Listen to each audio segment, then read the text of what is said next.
Okay, Wakili, I hear you. But Kiptoo, you've noted the concern even from the Linda Ground faction.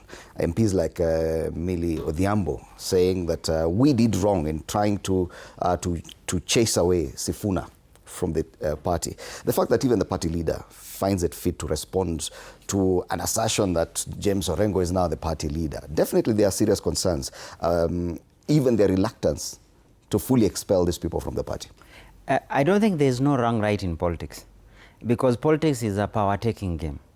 And the case about mistreated or not doesn't arise. I just find Millie to be half-hearted.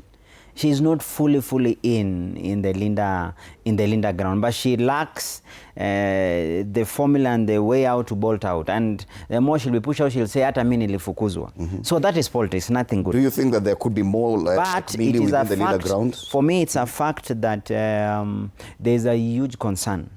And I think they have let the Linda Mwananchi group snowball into a bigger problem that it becomes pointless to chase them away. The earliest they would have done it, you finish off at the first instance. That wasn't done.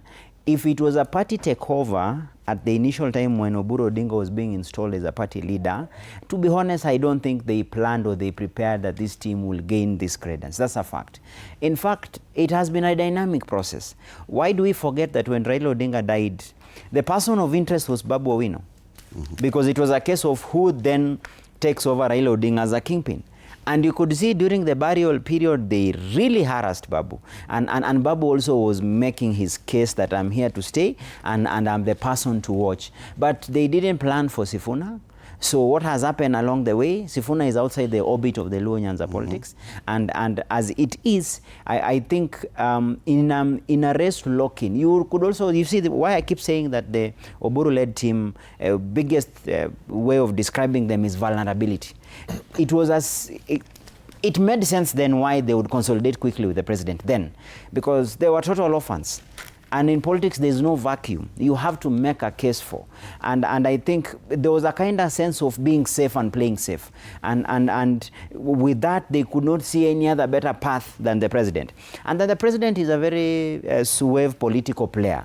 He's not the type, he's not the indecisive type. The president is a very decisive political animal that moves into spaces quickly.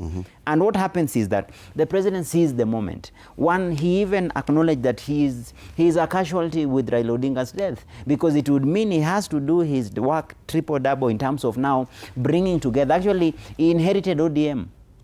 That is a fact. He inherited ODM, which would mean he has to take care of the ODM constituencies. Have you seen how the president has been moving? Which ODM is a question that he inherited? The entire ODM map is in his hands in terms of he has to work hard to retain as is, because the value for the coalition with ODM is to retain the votes. It's not about the party leaders, it's the votes. And that's why, as I've said, his approach will be different. His approach will be accommodating the party structure, the party leadership, which then goes hand in hand with his messaging that we need to bring we need to bring sanity into the political space. We have to build institutions. He will say, if I've been able to do a lot to build UDA, it's the same way I want ODM to be built. And if you saw his speeches before, he kept saying, we cannot let a grand party like ODM just decipher off. However, over and above maintaining the institution that is ODM, he has to now bring his A game, which he's actually doing. Look at his movements, look at his outreach. It is directly to those areas.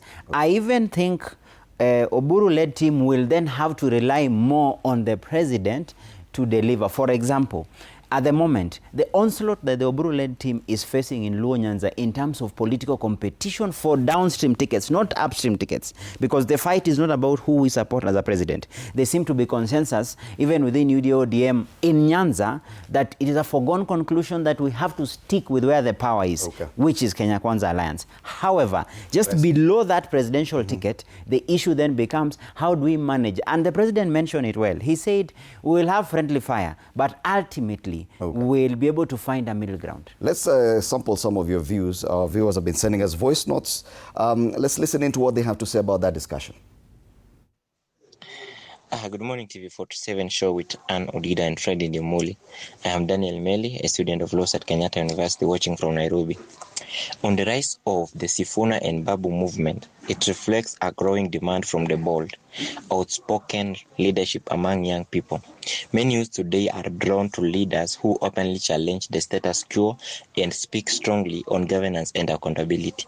However, beyond strong messaging, young voters are also looking for structure, policy direction, and consistency.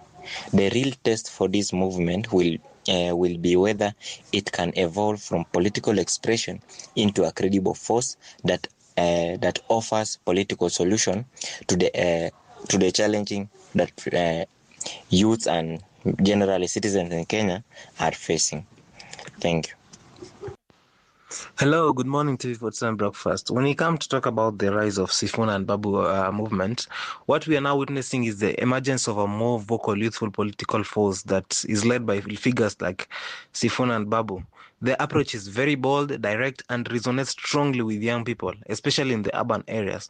And they're not just opposing they're also shaping narratives, challenging the authority, the status quo, and redefining the political engagement. So this movement is tapping into frustrations and around governance, cost of living, and representation. And if it continues to grow, it could significantly influence future political alignments. So it's no longer about just traditional leaders. The youth-driven voice is becoming a serious factor in Kenya's political space. Much for that. Thank you so much for your feedback. And yes, there's that youth vote or the link, because many within the political circles have been arguing that